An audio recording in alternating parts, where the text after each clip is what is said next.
Gaby, De nada. quédate porque vamos a hablar con Carolina Torres. Ella es viróloga y además investigadora del CONICET y justamente integra el proyecto País del cual hablábamos, donde se están Sí. evaluando las distintas cepas, así que la saludamos. Carolina, gracias por estar allí. Julián Guarino, Gabriel Michi y Carla Rebello, la saludamos. Hola, buenas tardes. ¿Cómo están? Mucho gusto. Bien, bueno, seguramente estaba escuchando esta descripción que hacía Gabriel y no sé si quiere agregar o aportar algún dato más. Sí, en realidad, alguna aclaración nada más.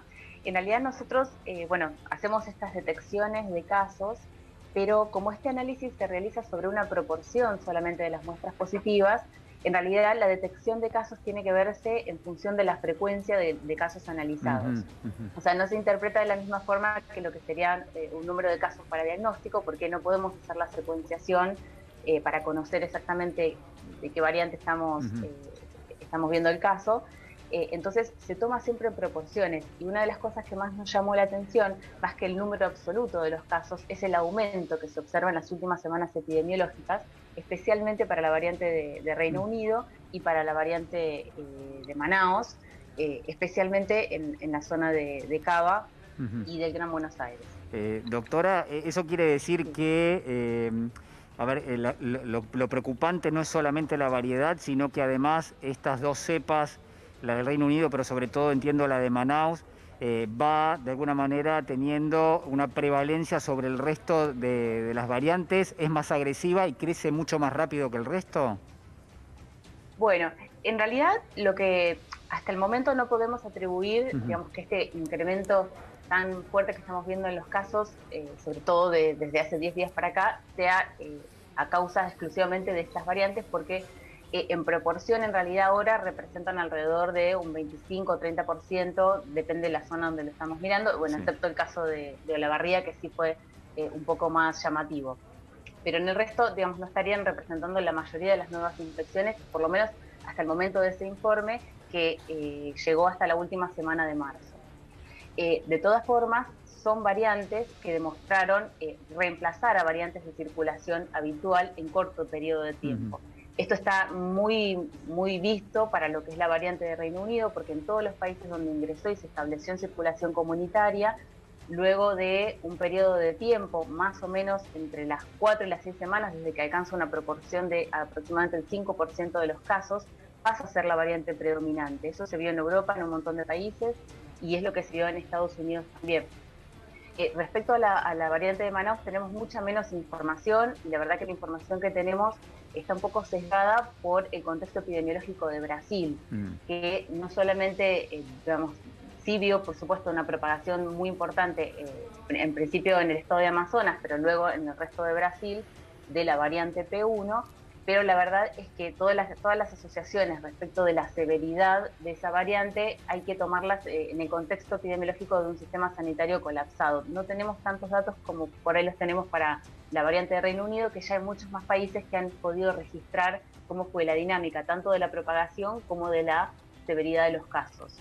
Doctora. Entonces, por supuesto que estamos siguiéndolo de cerca como para ver realmente cómo es esa evolución, si realmente las dos variantes van a tornarse predominantes en nuestra población y cómo puede impactar eso. Digamos, ya el hecho de que sean variantes de más transmisibilidad, que eso seguramente eso es así, eso ya impacta en el sistema de salud porque, digamos, se producen muchísimos más casos secundarios que a su vez redundan en más internaciones y lamentablemente más muertes. Doctora, Y después, sí, sí, cómo perdón, no. disculpe, quería preguntarle No, por favor. si en el diagnóstico que ustedes han hecho hasta el momento encontraron la llamada cepa de Sudáfrica, porque dicen que es una muy peligrosa, ¿no? Claro, en realidad no, por supuesto, por suerte no la encontramos todavía. El único país de América del Sur que reportó ingreso de variante de Sudáfrica es Brasil. Es un reporte muy reciente de hace 2 o 3 días.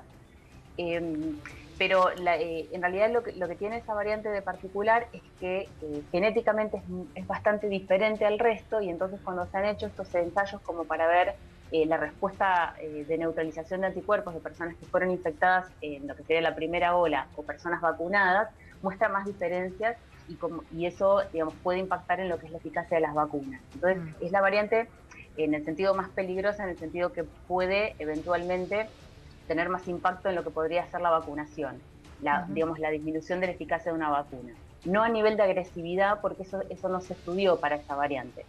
Así que, por supuesto que no la detectamos todavía. Es verdad que también Sudáfrica es uno de los países, no Sudáfrica, África en general, está menos conectado que el resto de, digamos, de tanto Brasil, digamos, respecto a nosotros, ¿no? Respecto a Brasil o respecto de países de Europa o de Estados Unidos, donde también hemos importado variante británica a Estados Unidos. Entonces, bueno, quizás esa es una de las razones por la cual no ingresó, pero también se asocia con alta propagación, la variante de Sudáfrica. Bien. ¿Y de qué depende la aparición de una variante? Digo, porque vemos varias variantes de las propias variantes anteriores, y si aquí en la Argentina también puede mutar nuevamente el virus y dar una alternativa. Claro, en realidad la verdad es que no se conoce el origen de las variantes. Para que se produzca el surgimiento de una variante sí tiene que darse un contexto de alta transmisión de virus. Eso sí, en general tiene que ser una población en donde se esté transmitiendo activamente las infecciones. Pero después no se conoce el mecanismo molecular por el cual han emergido estas variantes. Hay algunas hipótesis que hablan de quizás individuos con un sistema inmunológico deprimido, entonces el virus puede multiplicarse un poco más vigorosamente en esos individuos y eso puede llevar a que tengan más cambios, inclusive pacientes bajo tratamiento con anticuerpos y demás. Podría llegar a haber sido el origen, eso se postuló al inicio. Ahora no se conoce porque realmente se está viendo en distintos lugares del mundo la emergencia de variantes con estas características. Lo llamativo también es que comparten mutaciones, entonces existe lo que se llama un fenómeno de adaptación a esos individuos, digamos, a los humanos. Entonces probablemente esté vinculado con algo de la respuesta inmune y en lugares de alta transmisión. Así que sí, la respuesta es sí, podría emerger en cualquier lugar donde tengamos un alto número de casos, variantes con características, en principio que nos llaman la atención por algunas posiciones que pueden impactar en lo que es la respuesta inmune y otras posiciones que pueden impactar en lo que podría ser una mayor propagación del virus. Entonces, por eso se trata de vigilar especialmente esa región genética de los virus, que es la involucrada en estos procesos, en el proceso de ingreso del virus a la célula y de interacción con los anticuerpos, que es esta famosa proteína Spike que se encuentra en la parte externa de las partículas virales. Doctora, ha trascendido que el virus, que la cepa británica, por decirlo de alguna manera, es más contagiosa entre los jóvenes. ¿Esto es así? ¿Ustedes lo detectaron en estos rastreos que han hecho?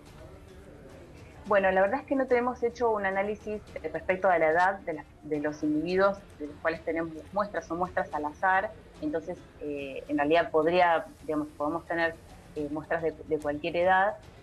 Respecto a los análisis que se han hecho en otros países, en realidad lo que se ha visto, pero entiendo que no está vinculado a la cepa o a la variante, sino está vinculado en realidad con que las segundas olas en los distintos países se asociaron en general a edades más jóvenes. Entonces se dieron las dos situaciones, por un lado la circulación de variantes y por otro lado el corrimiento etario de las nuevas infecciones en la población que estaba de alguna manera con más contacto social o más en el mundo laboral. Ahora, que se hayan detectado ambas cosas no significa que una cosa sea causal de la otra, no sé si me explico, no es que la variante busca a los jóvenes, sino es que se dio ese contexto epidemiológico en donde hay más infecciones en los jóvenes y en simultáneo la emergencia de variantes. Con lo cual todavía no está demasiado establecido, inclusive si es realmente más agresiva en el contexto de una edad más joven, como también se propuso en algún momento para la variante de Manaus. Es muy difícil disociar esos dos aspectos en este momento. Doctora Torres, le agradecemos muchísimo este contacto con nosotros, ha sido realmente muy clara. Seguramente la volveremos a convocar porque es un tema que reviste mucha complejidad y que al mismo tiempo, bueno, lamentablemente estamos en contacto con este tipo de información permanentemente. Así que en ese sentido también muchísimas gracias. No, gracias a ustedes por el contacto. Buenas tardes.